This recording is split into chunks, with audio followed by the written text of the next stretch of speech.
So recording चालू झालेले. Welcome you all. Welcome to the Sadeva classes. Let's begin with the remaining part of our lesson. We are going for that.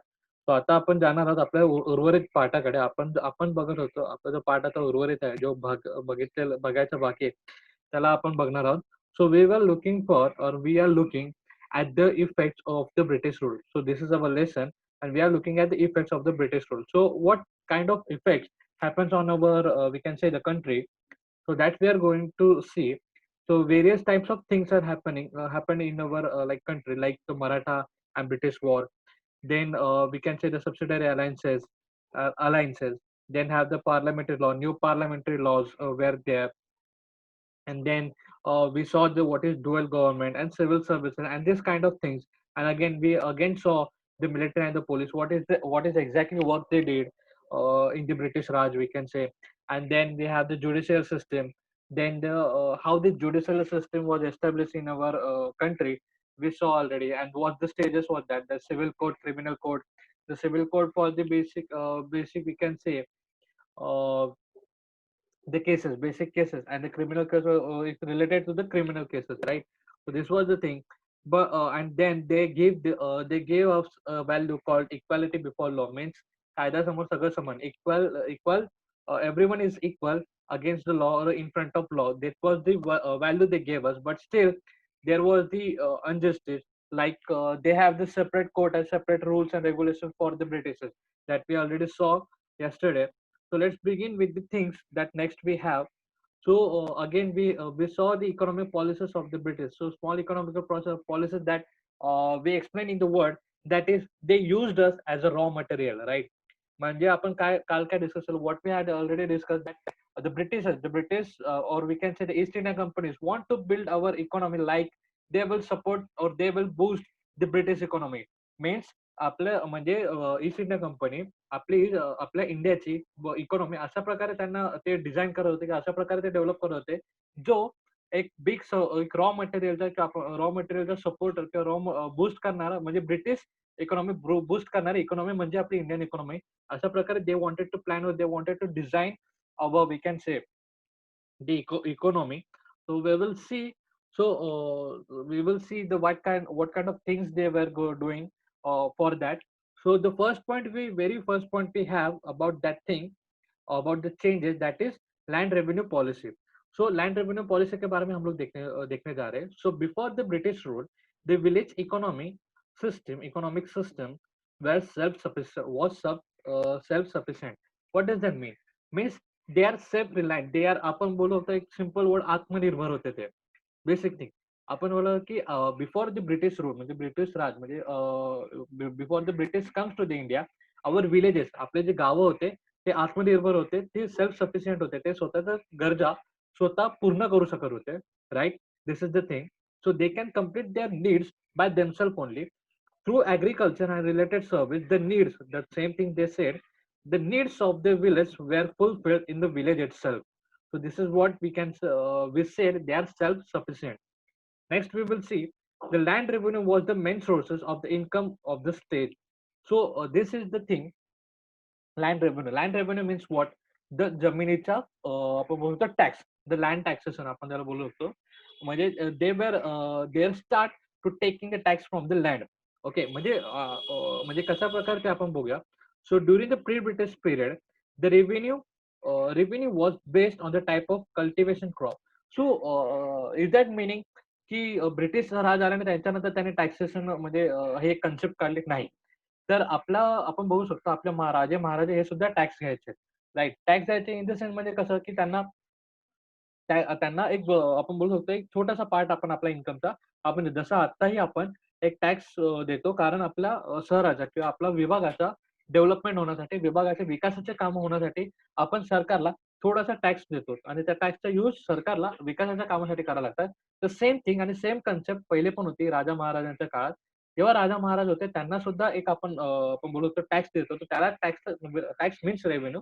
Just एक mind मध्ये clear ठेवा, tax and revenue is the two words of the same thing. Okay, एकाच गोष्टीचे ते दोन words आहेत, असं तुम्ही लक्षात ठेवा. अँड देन म्हणजे कसं विकासाच्या कामासाठी युज होतात, तो राईट. तो राजा महाराजे सुद्धा, ओके, सो राजा महाराजे सुद्धा ते युज करत होते. ओके, मीन्स राजा महाराजा आपण बोलतो राजा महाराजा सुद्धा टॅक्स आकारत होते, पण ते कल्टिवेटेड क्रॉपच्या फॉर्म मध्ये होतं. मीन्स व्हॉट की अगर तुम लोग means if farmer is growing wheat then he will give wheat only. म्हणजे जर फार्मर गहू पेरत आहे तर तो गहूच देणार, बाकी दुसरं काय देणार नाही, right. So this was the thing. And then the farmer was exempted from the taxation in the case of loss of crop.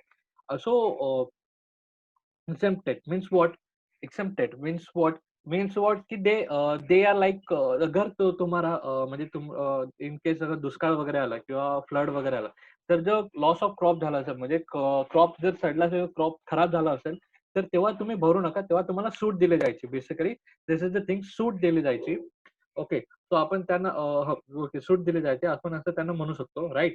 And then the revenue was mainly collected in the form of grains only. जसं मी तुम्हाला बोललो होतो की basically कसं आपण बघूया, we all know की आपला भारताचा द इंडियन्सचा आपण बोलतो प्रायमरी बिझनेस किंवा प्रायमरी ऑक्युपेशन काय आहे? फार्मिंग. सो त्याचमुळे तर फार्मर हे आपल्या देशामध्ये जास्तीत जास्त असल्या कारणाने पहिले म्हणजे प्री ब्रिटिश एरियाबद्दल बोलतो आपण, म्हणजे ब्रिटिशच्या आधीच्या काळामध्ये जास्तीत जास्त रेव्हेन्यू कलेक्ट व्हायचा तो धान्यामध्ये कनेक्ट व्हायचा. ओके, धान्यामध्ये कनेक्ट व्हायचा आणि धान्याचे व्यापारही जास्त चालायचे basically. So this is the thing they are seeing. And even in case of late payment, भले जर आपण लेट पेमेंट केलं तर तरी त्यांना आपण बोलतो ना एक्स्ट्रा आपण बोलतो लेट चार्ज, पेंडिंग चार्ज आपण जे बोलतो ते नाही लागत होतं. सो त्यामुळे इट वॉज गुड. तो आणि भले लेट पेमेंट केला तरी confiscate means what? So confiscate so means what आपण बघूया. सो इव्हन दो की जर फार्मरनी लेट पेमेंट केलं किंवा टॅक्सेशन त्याने लेट भरला, तरी सुद्धा त्याची जमीन त्याच्याकडेच असेल. त्याची जमीन हडपली जायची नाही सरकारद्वारे किंवा गव्हर्नमेंटद्वारे. But what happened with the British things we will see. So to increase the income, the British made the important changes in revenue system. म्हणजे आपल्या ईस्ट इंडिया कंपनीचा आपण बोलू शकतो इन्कम इन्क्रीज करण्यासाठी म्हणजे basically income you can all know the पगार आणि जो बिझनेस आहे तो वाढवण्यासाठी किंवा पैसे वाढवण्यासाठी they changes into the revenue system. So जे कर योजना असते जेव्हा कर सिस्टम असते ते सोडलं कर कर व्यवस्था असते, व्यवस्था आपण ज्याला म्हणतो त्याच्यामध्ये काय चेंजेस केले. सो कसे चेंजेस केले then we will see. The land was measured as per the area of the land. The tax was fixed. So this means what? This means that the tax was fixed according to the land measurement. Land measurement means अगर जिसके pass ज्यादा जमीन रहेगी तो he will pay more tax, and जिसके pass कम जमीन रहेगी he will pay less tax according to that things. Or एक असं this was the parameter during that time. And then the payment of tax was made compulsory in the form of cash. So त्यांनी जो आपण बघत होतो pre British एरामध्ये म्हणजे ब्रिटिशच्या पहिले काळात कसं चालायचं की जो टॅक्स आकारला जायचा तो ग्रेन्स मध्ये म्हणजे धान्यामध्ये आकारला जात होता. But the British made to compulsion to we can say the to okay to made the compulsory in the form of cash. So tax cash मध्ये म्हणजे पैशाच्या स्वरूपातच आकारत होते. And if the farmer fail to pay the tax the land will be conflicted. So this means what? Conflicted ते conflicted आहे, conflicted नाही, तुम्हाला थोडं स्लिप ऑफ टंग होत आहे. That is conflicted. And conflicted means हडपले जाते they we can say they occupied their land. So occupied land means कसं आपण बोलू शकतो जर फार्मर जर टॅक्स पेमेंट करायला फेल झाला किंवा त्याला उशीर झाला किंवा त्याच्याकडून जमत नसेल तर त्यांची जमीन ही हडपली जात होती. So this was a thing. This is अशा प्रकारे चेंजेस ते केले. आणि British system of land revenue collection differ from place to place, which lead to explosion of the farmer. So आपण बघू शकतो की वेगवेगळ्या जागेमध्ये वेगवेगळ्या भले कंपनी एकच होती, right. British East India company एकच होती, बट स्टील त्यांचे रेव्हेन्यू करायचे सिस्टम हे वेगवेगळे असायचे. त्यांचे जे रूल्स अँड रेग्युलेशन होते ते प्रत्येक जागी वेगवेगळे असायचे. सो त्यामुळे काय झालं की जे आपले फार्मर्स आहेत त्यांचं शोषण होत झालं. So exploitation means what? शोषण. So we will see that. And now right now we are going to see the consequences of new land reform system. So they new reforms झाले. New reforms means what? हे जे changes वगैरे आले त्या changes मध्ये काय consequence काय परिणाम घडला आपल्या सिस्टमवर ते आपण बघूया. सो आपल्या सोसायटीवर बेसिकली किंवा फार्मर्सवर आपण बघू, कारण we are talking about the land revenues right now. So there were the undesirable effects or effects of the new land revenue system on their rural life. So जसं म्हणतो रुरल लाईफ मीन्स व्हॉट की गावातलं जनजीवन त्यांच्यावरती अनडिझायरेबल म्हणजे means एक विचित्र असा बदल त्यांच्यामध्ये आला. So for payment the taxes, the Indian farmer started selling the crop and at whatever price it received. So टॅक्सच्या आपण बोलत होतो पैसे म्हणजे कॅश उपलब्ध करून घेण्यासाठी फार्मर्स काय करायला लागले, वाटेल त्या किमतीमध्ये आपली जमीन वाचावी म्हणून वाटेल त्या किमतीमध्ये आपण उगवलेले क्रॉप्स हे विकत असत. कारण ज्याच्यामुळे कॅश त्यांना भेटत असे आणि कॅश ते ज्यांना जे जे तेव्हा गव्हर्नर होते. गव्हर्नर म्हणजे कोण? जे ब्रिटिश ईस्ट इंडिया कंपनी यांना पे करण्यासाठी. So the merchant and the broker started purchasing their goods in minimum rate. At the certain time, the farmers had to mortgage his land to the money lender for the arrangement of the money to pay the tax. So ह्याच्या meaning काय आपण बघूया. The merchant and the broker म्हणजे जे आपण बघू शकतो बाजारपेठा होता आणि जे ब्रोकर्स होते जे बाजारामध्ये विकले जात विकण्याचे जे काम करतात विकण्यामध्ये काम करतात ते काय करायचे की आपण बेसिकली आपण मर्चंट्स अँड ब्रोकर्स एक कन्सेप्ट म्हणून एक दुकानदार आणि एक दलाल असं पकडूया. दुकानदार आणि दलाल. आता समजा माझं दुकान आहे, मला कोणातरी सामान विकायचं आहे तर त्यापूर्वी मला सामान घ्यावं लागेल कोणाकडून. सो मी फार्मर कडून खूप कमी किमतीमध्ये सामान घ्यायचो आणि दुसऱ्यांना जास्त किमतीमध्ये विकायचो. So this was the thing was happening आणि दॅट्स वाय द प्राइसेस और we can say the cash that they get who farmer get जो पैसा फार्मरांना भेटत होता तो खूप कमी भेटत होता. राईट. तर प्लस एवढंच नाही तर इन ऍडिशनली और ऍट सर्टन टाइम्स म्हणजे काही काही वेळेस तर असं व्हायचं की land had to mortgage his land. Okay, the farmer had to mortgage his land to the money lender. So with this means what money lender mean आपण बोलू शकतो सावकार. तर सावकाराकडे त्यांना आपली जमीन गहाण ठेवावी लागत असे कारण त्यांना जे पैसे म्हणजे त्या गहाण ठेवल्यानंतर जे अरेंजमेंट होतील पैशाचे ते टॅक्स म्हणून भरण्यासाठी. सो कारण आपण बोलत होतो की टॅक्स भरण्याचे एवढं त्यांनी सक्ती करून ठेवली होती की एवढं त्यांनी एक स्ट्रिक्ट केलं होतं की ते टॅक्स पैसे भरण्यासाठी टॅक्स पैशाच्या रूपात भरण्यासाठी ते कोणत्याही लेव्हलला जाण्यासाठी तयार होते फार्मर. सो ते तयार का होते ते आपण बघूया. Because the farmer become bankrupt, and in case of repayment of loan, the farmer had to sell his land, and the farmer was exploited by the government, zamindar, money lender and merchants. So basically कसं आपण बघितलं की त्यांनी changes काय केले. They changes the things that if you get fail or तुम्ही जर fail झाला आपण बोलत होतो टॅक्स भरायला इन फॉर्म ऑफ कॅश. जर कॅशमध्ये टॅक्स भरायला तुम्ही फेल झाला तर तुमची जमीन आम्ही हस्तगत करू. सो हा एक शेतकऱ्यांच्या मनामध्ये हा एक भीती होती की जेणेकरून ते कोणत्याही लेवलला जाण्यासाठी ते तयार होते. That's why we can see the farmers was ready to sell their crops in whatever the price they get. So त्यांना हवे त्या प्राइस मध्ये ते विकत असत. And plus in certain times and sometimes they mortgage his land or they mortgage their land to the आपण म्हणतो money lender for the arrangement of money to pay the tax. So this was the thing आणि अशा प्रकारचे विचित्र scenario आपण बघू शकतो होते तेव्हा. ओके. सो या सिनारिओज मध्ये काय झालं, या सिनारिओज मध्ये झालं की फार्मरचं शोषण झालं की तो फार्मर हा खूप मोठ्या प्रमाणात शोषला जात होता. म्हणजे त्याचं शोषण खूप मोठ्या प्रमाणात होत होतं. तर this was we can say. So next we will see the one more thing about the land again. So the commercialisation of agriculture. So what does that mean? आपण कमर्शियलायझेशन आपण जर बोललं कमर्शियलायझेशन मीन्स एक व्यापारी. So एक व्यापारी दृष्ट्या म्हणजे आपण बघू शकतो शेत जमिनीचा त्याने व्यापार दृष्ट्या जे changes the agriculture in the we can say in the form of commercialization. What does that mean? We will see. Initially, the food grains were cultivated by the farmers.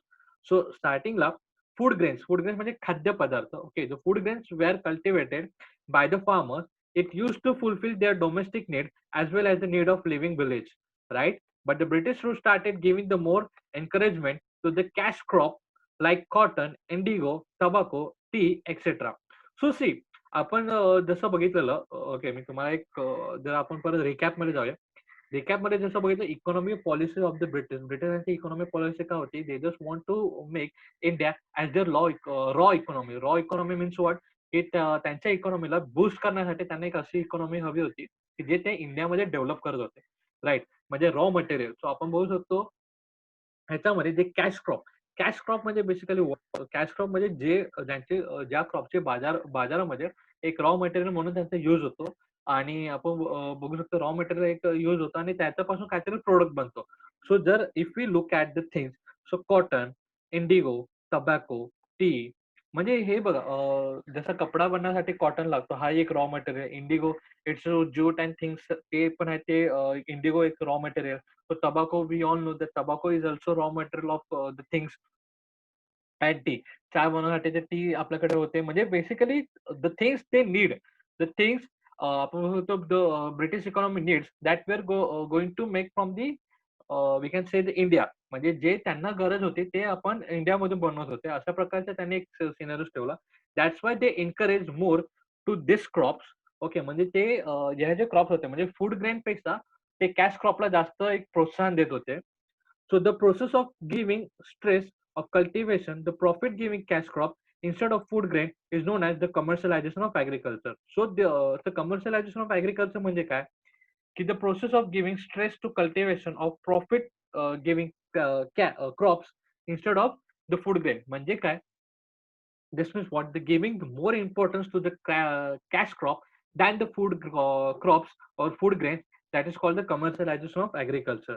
So हे एक सिनॅरिओज आहे. जसं मी तुम्हाला बोललो means what की आपला खाद्यपदार्थ सोडून की तुम्ही जे बाजारपेठामध्ये विकल्या जाणारे जे पदार्थ आहेत किंवा बाजारपेठामध्ये विकल्या जाणारे जे क्रॉप्स आहेत किंवा क्रॉप्स आहेत त्यांना जास्त महत्त्व देणे किंवा त्यांचं उत्पादन जास्त घेणे त्यालाच आपण म्हणतो cultivation sorry commercialisation of this agriculture.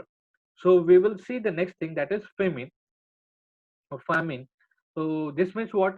So this means आपण बोलू शकतो एक सुखा आपण दुष्काळ दुष्काळ आपण त्या थिंग बघूया.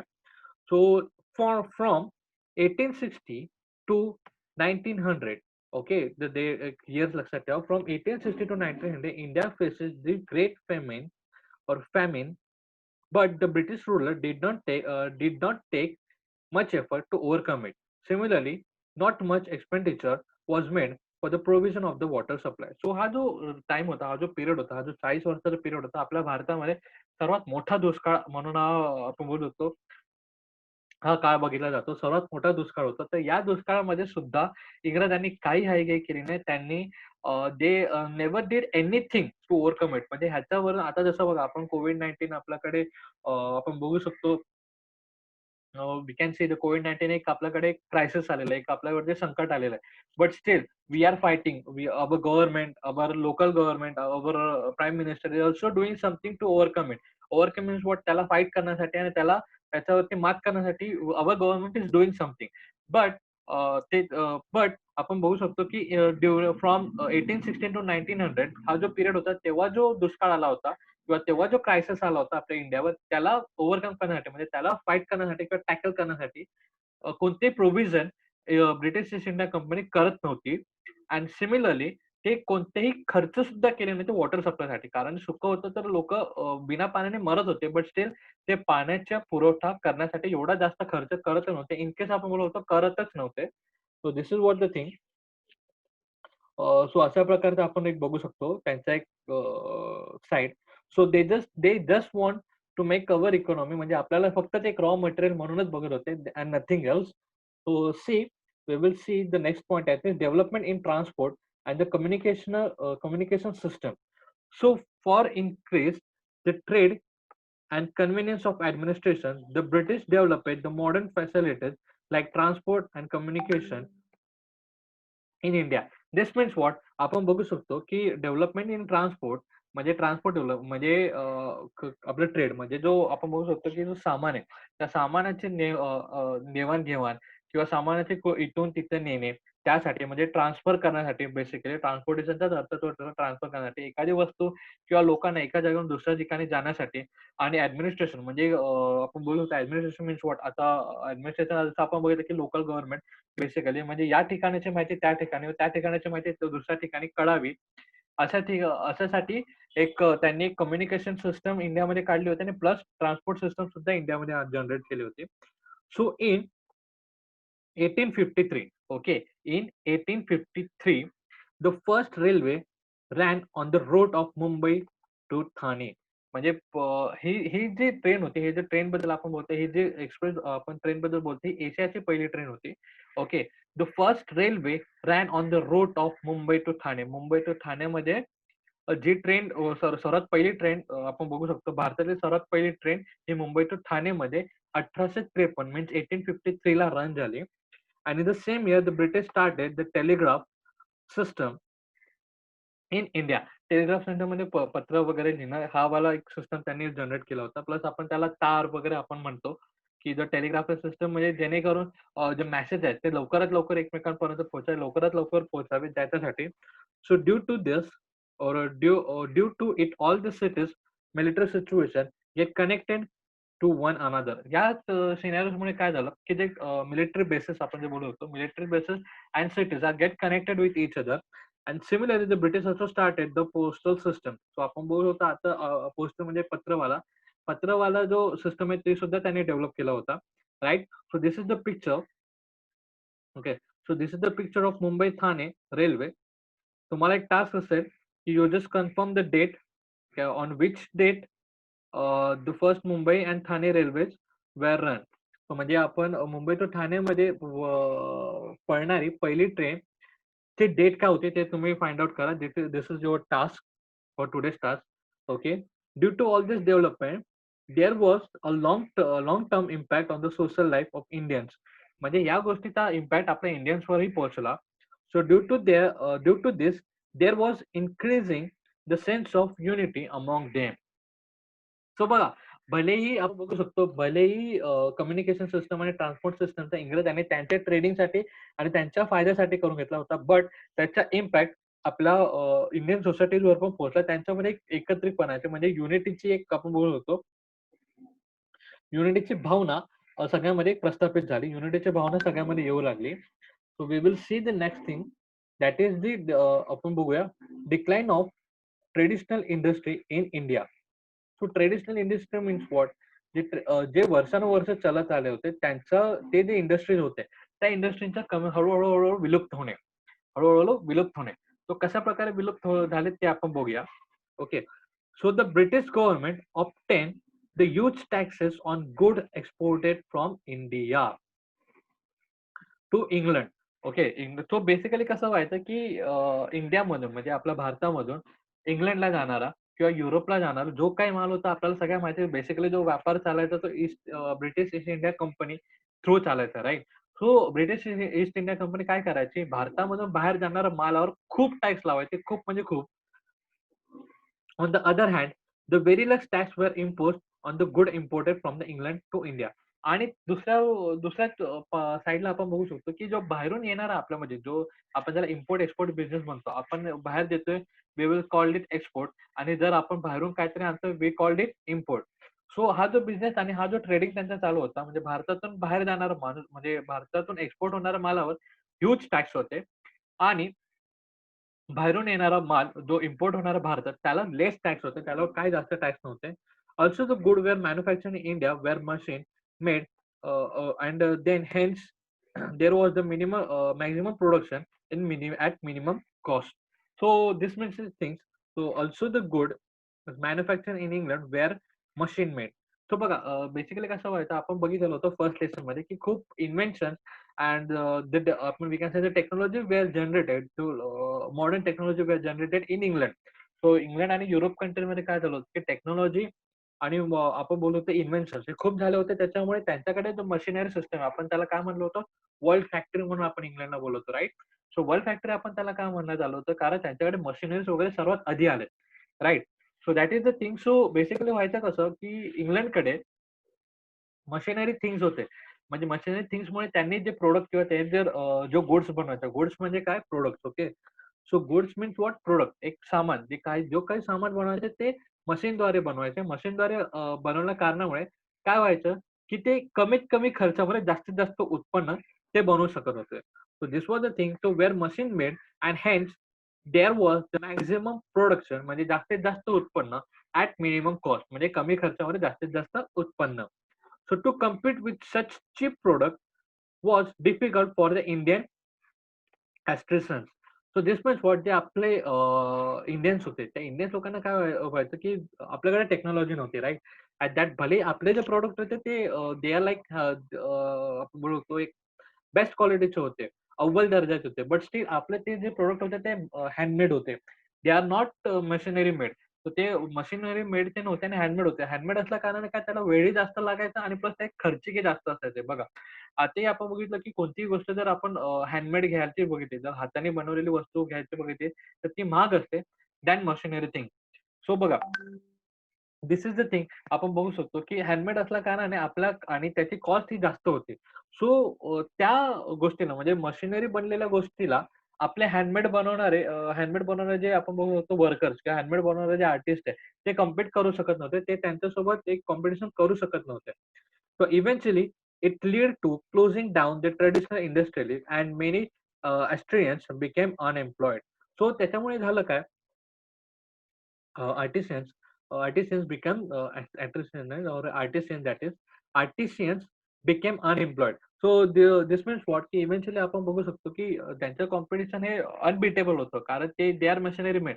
ते समजा की एका दिवसामध्ये जर ते 10 प्रॉडक्ट काढू शकत होतं तर आपले जे आर्टिस्ट होते ते काय करत होते 10 जण लागत होते 10 प्रॉडक्ट करायला एका दिवसात. So this is the thing. So हा एक अशा प्रकारे चेंजेस होत होते. तर त्याच्यामुळे काय झालं की हळू आपला व्यापार कमी झाला आणि आपले जे ट्रेडिशनल इंडस्ट्रीज आहेत, ट्रेडिशनल इंडस्ट्री हे बंद झाले. That lead to closing down and the many आपण बोलतो आर्टिशियन्स बिकेम अनएम्प्लॉयड आणि खूप आर्टिस्ट असे झाले आपले, की जे अनएम्प्लॉयड झाले, बेरोजगार झाले.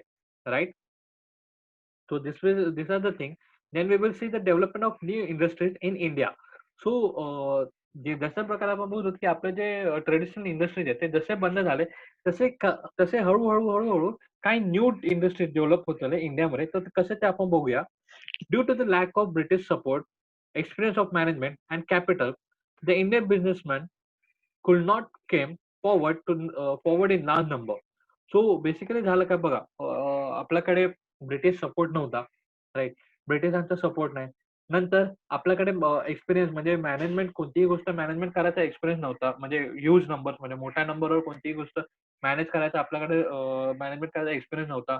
प्लस ब्रिटिशांचा सपोर्ट नव्हता. प्लस आपल्याकडे फंडिंग नव्हतं. कारण आपल्या देशाचं शोषण होत होतं म्हणून आपल्याकडे तेवढा पैसाही नव्हता. सो अशा या तिन्ही रिझनमुळे काय व्हायचं, की आपले बिझनेसमॅन होते, इंडियन बिझनेसमॅन हे कोणतीही कंपनी किंवा कोणतीही फॅक्टरी स्टार्ट करायला ते थोडे पुढे-मागे बघायचे. कारण त्यांच्याकडे बेसिकली कॅपिटलच नव्हतं. Right? So yet some of them build up the business by overcoming this problem. So अशा काही प्रॉब्लेम्सला फेस करून किंवा टॅकल करून आपले काही बिझनेसमन पुढे आले आणि त्यांनी स्टेप्स घेतले. सो कोणते स्टेप्स आपण बघूया. इन 1853 कावासजी नानाबॉय दवार. ओके. कावासजी नानूबॉय दवार. सो हा एक नाव आहे. बेसिकली एक नाव आहे. तरी त्यांनी काय केलं ते आपण बघू शकतो. They started the first textile mill in Mumbai. So त्यांनी पहिली सुती कपड्याचा आपण बघू शकतो. सॉरी आपण कपड्याचं टेक्सटाईल कपड्याचं जे आपण बघू शकतो कपड्याची मिल म्हणजे कपड्याची फॅक्टरी त्यांनी पहिल्यांदा मुंबईमध्ये हे केली एस्टॅब्लिश केली. मुंबईमध्ये त्यांनी चालू केलं. And in 1853 1853 the first jute mill was started at Risra in Bengal. So in 1853 म्हणजे 1855 ला काय ज्यूट मीन्स आपण त्याला म्हणू शकतो की ज्यूटला मला एक वर्ड आठवत नाही. Let it be I tell you what is jute. So आपण जसे गोणी वगैरे बनवतो तर गोणी वगैरे बनवतो त्याचा जो कपडा असतो त्याला त्याला बनवायची फॅक्टरी बंगालमध्ये स्टार्ट झाली in 1855 and then we have in 1907 Jamshedji Tata establishes the Tata Iron Steel and Company in Jamshedpur. So Jamshedpur is the city in Kolkata. We will see that. So अशा प्रकारे काही आपण बोलू शकतो जे अमीर लोक होते किंवा इन्व्हेस्टर्स होते किंवा बिझनेसमॅन होते त्यांनी पुढावा घेतला. सर्वात पहिले आपण म्हणू शकतो की 1853 ला कावासजी नानोभाई दवार. ओके. कावासजी नानोभाई दवार हे started the first textile mill in Mumbai. त्यांनी पहिली एक आपण बघू शकतो कपड्याची गिरणी बरोबर वर्ड आहे. कपड्याची गिरणी त्यांनी मुंबईला चालू केली. नंतर 1855 एक ज्यूट आपण सुती कपड्यांना बोलतो. आपण जे गोणीचा कपडा असतो ना त्याला ज्यूट असं म्हणतात. So you just consider that. So jute mill त्यांनी स्टार्ट केली बंगालमध्ये रिश्रा ठिकाणी. Okay. And then Jamshedji Tata यांनी Tata iron steel and company at Jamshedpur यांनी तिथे एस्टॅब्लिश केले. So this is our Jamshedji Tata who started the things, okay, or who started the iron steel Tata Iron and Steel Company. And then in India, coal, metal, sugar, cement, chemical industry were come to be started. So हळूहळू यांच्यानंतर काय झालं, यांच्यानंतर जे आपले Coal म्हणजे आपण Coal बघू शकतो, कोल मीठ, मेटल सॉरी कोल मीठ नाही, metals then sugar then cement then chemical industries come to start. त्याच्यानंतर हळूहळू ह्या इंडस्ट्री उदयास आल्या, ह्या इंडस्ट्री बनण्यात आले, एस्टॅब्लिश व्हायला लागले. So we will see the social and cultural effect. Just let me say, okay. So we have the 5 minutes remaining for this